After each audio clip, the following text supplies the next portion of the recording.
She's vanished. Mook, an English teacher at Harris Middle, was last seen by her ex-husband at his old Nashville dirt road home. She was dropping off their 6-year-old daughter. We're not sure what happened at this point. Then the case took a terrifying turn. Deputies found Mook's Pontiac Grand Prix burnt and charred in Murfreesboro. No sign of Mook. It worried me when I saw the car burn up. They'll be able to tell what chemicals were used to burn the car. After calling around and finding out no one heard from her, they knew something was wrong. Especially to leave her daughter without her mother. She would never, never do anything like that. Please, any information is greatly appreciated. We're concerned, and we're looking. We'll try to turn her up pretty quick. Bring her home. In the back of this Murfreesboro Towing Company lot sits a burned car that belongs to Shelley Mook. Mook's car was found in flames on the side of Broad Street in Rutherford County. But it wasn't until after she was reported missing that authorities found out the now burned car belonged to Mook. Where is the missing 8th grade teacher? Straight out to Nicole Parton. Nicole, what can you tell us? Good evening, Nancy. We are able to narrow down a timeline. It was a Monday afternoon, about 3:30 in the afternoon, when Shelley left the Harris Middle School, where she was a school teacher.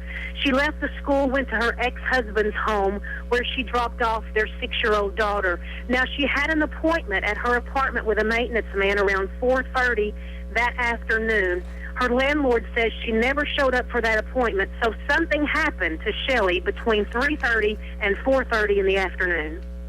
Matt Zarrell, what more can you tell me? Nancy, hours later, Shelley's car was found 25 miles away in Murfreesboro, Tennessee, just outside of Nashville. Now, cops were actually not able to link the car to Shelley until Wednesday because Shelley wasn't reported missing until Wednesday. Shelley had a scheduled day off the day before because she was in the process of moving, and she was not reported missing by the school until Wednesday, and that is when cops linked her to the car that was found on fire. We are taking your calls live. Joining me right now, Deborah Sikora. This is Shelley's mother. Deborah, thank you for being with us.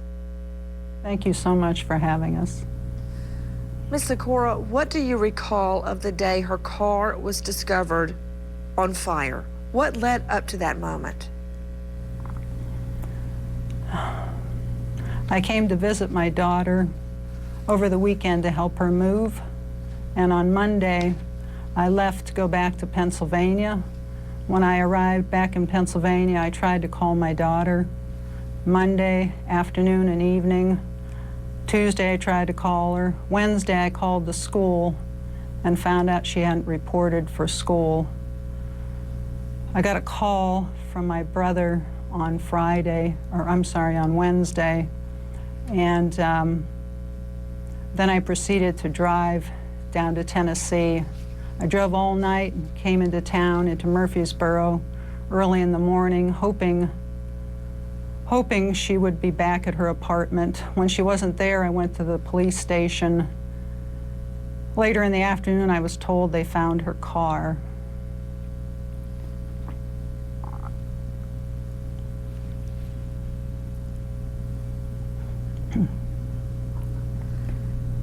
What are cops telling you tonight about her disappearance?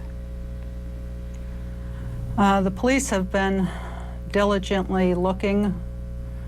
I understand there's different counties involved in Tennessee with the location of her home, the location of the car, but sheriffs from Rutherford County, the police from Shelbyville have been working together to locate my daughter and bring her home.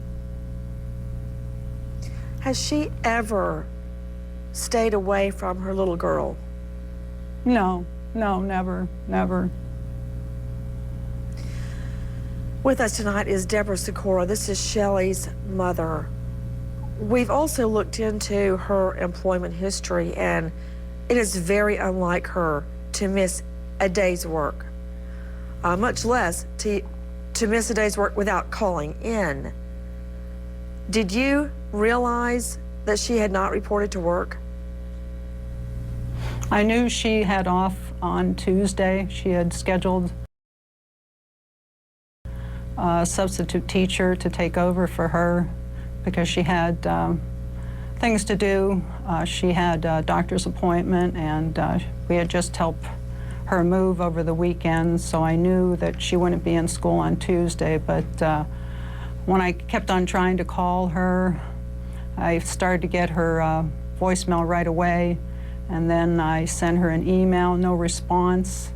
When I called the school on Wednesday, I knew definitely something was wrong. This was not like my daughter. No, no. Why was she moving? A couple of issues with the place she was renting. She was having some maintenance issues that weren't being taken care of.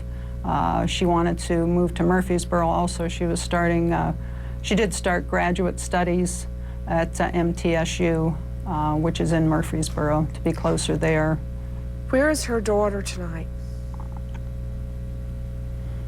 I can't tell you for sure, but is my understanding her ex-husband or his family are caring for her.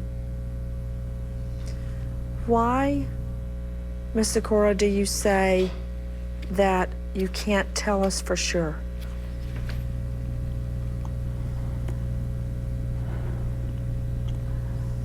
I've not been able to see my granddaughter. Why? I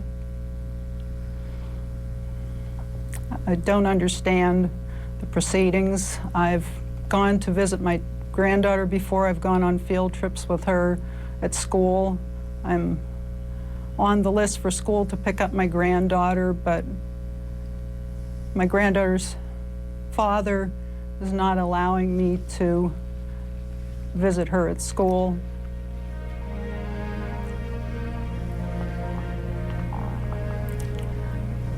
I'm taking further measures to look in to see how I can see her.